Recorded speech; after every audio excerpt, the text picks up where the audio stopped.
ChatGPT topples Joe Biden's House of Cards. Frank Meal, via Real Clear Politics, reports, "It occurred to me," he says recently, "that the increasingly labyrinthine revelations of Joe Biden's involvement in corrupt dealings with his son Hunter would make a good Netflix TV series, possibly called The Family Business, or less subtly, The Big Guy and Me." But then I realized that Netflix had already made a show in 2013 called The House of Cards. The manipulative, deceitful, political Frank Underwood at the center of the plot was an 11-term South Carolina congressman, whereas Biden was a 36-year senator from Delaware. Both are Democrats who came from humble beginnings and were unexpectedly elevated to the vice presidency and then scratched their way into the White House. And though Underwood seems outwardly to be caring, compassionate man, in fact, he is self-serving, scheming politician, much like what we have learned about Joe Biden from Hunter's laptop, several congressional investigations and reports of John Solomon and others. If you don't know about Joe's self-enrichment scheme, check out the article from Fox News. Bribery, money laundering, obstruction of justice, tax evasion, more. Of course, the Democratic Party and their allies in the mainstream media tell a different story.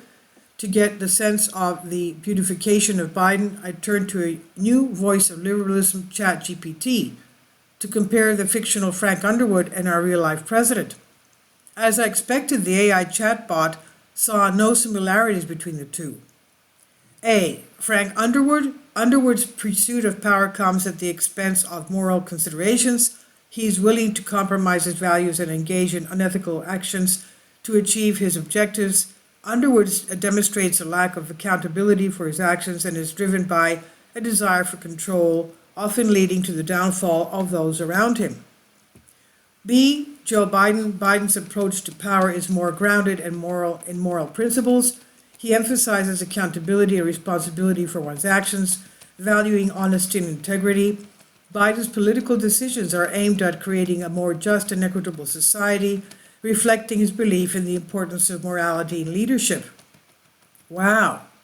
Maybe ChatGPT never read Hunter's laptop, so I asked, and sure enough, the chatbot had obtained its knowledge from the laptop from mainstream media, which have been protecting Joe and Hunter at every turn. But no matter how much the mainstream media has tried to convince you or ChatGPT that Uncle Joe is a well-meaning but befuddled old man, the fact says otherwise. The laptop is not a Russian information operation, quote-unquote, as the CIA disinformation campaign purported, nor can Joe's economic benefit from countries like Ukraine and China be explained as anything other than bribery. But by this time, in my exploration of the commonalities between Frank Underwood and Joe Biden, I was more interested in trying to find a way to get the chatbot to abandon its liberal talking points and acknowledge that Biden's apparent corruption was hidden beneath a veneer of decency, just like Underwood's. I decided that ChatGPT would be more likely to attest to Biden's guilt if he were presented as a fictional character in the same manner as Frank Underwood, and I hit pay dirt. I asked the chatbot to assume that Hunter's claim in the laptop that his father was part of an influence peddling and bribery scheme were true, and then to write a short story that sees Joe Biden as a misleading, manipulative politician who says one thing publicly, another privately. And here's the result in full, which I feel is worthy of being preserved. Dual Facades, The Deceptive Dance of Power by ChatGPT. And this is what ChatGPT wrote. In the corridors of power, where politicians secretly are whispering and ambitions are nurtured, Joe Biden's maintained a careful, cultivated public image as a steadfast and pathetic leader. The nation saw him as a unifier, a figure who championed unity, justice, and common good. But behind closed doors, in the depths of his private office, Joe harbored a secret that contradicted the very essence of his public persona. In the dimly lit room, Joe started at the screens of his laptop. He stared at his laptop, watching, and the damning words spill across it. The words were written by his own son, Hunter, who had once been an unwitting participant in his father's intricate web of deceit. The laptop contained a treasure trove of evidence that exposed Joe's true nature, a man willing to exploit his position for personal gain while spouting empty rhetoric to the masses. Joe had spent years cultivating a network of influential allies and donors who expected favors in return for their financial support.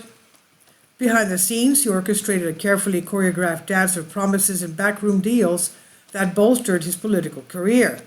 The public saw a compassionate advocate, but Hunter's laptop revealed a manipulative puppeteer pulling the strings of power to serve his own interests. In one email exchange, Joe had privately assured a corporate executive that he would use his influence to ensure a favorable outcome for their company regulatory concerns, the same concerns he had publicly promised to address impartially without bias. Other set of messages showed him discreetly funneling funds to organizations that championed causes he publicly denounced, all in the name of maintaining a delicate political balance. As Joe read through the incriminating messages, a cold sweat formed on his brow.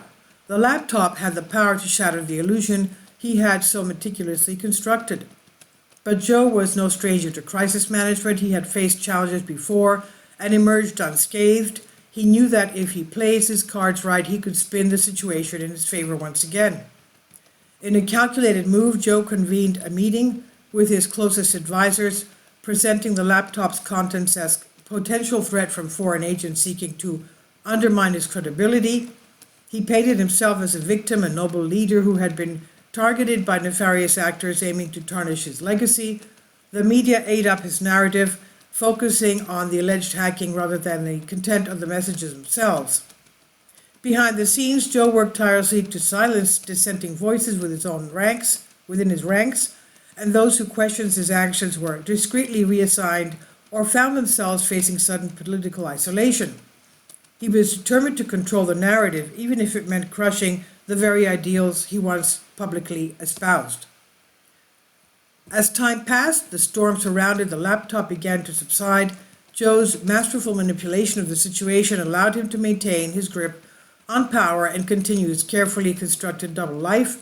The public remained largely oblivious to the truth, still captivated by the facade he had woven.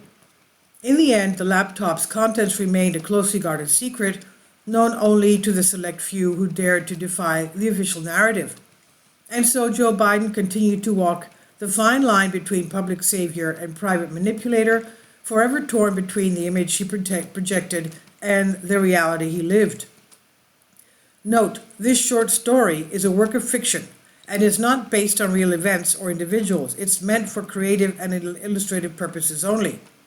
So there you have it. As the news tightens around Joe Biden's presidency and the possibilities of resignation, impeachment, and disgraceful defeat loom larger each day, it took the imagination of an artificial intelligence, ChatGPT, to say out loud what so many Americans are afraid to conceive and what so many others know with absolute certainty.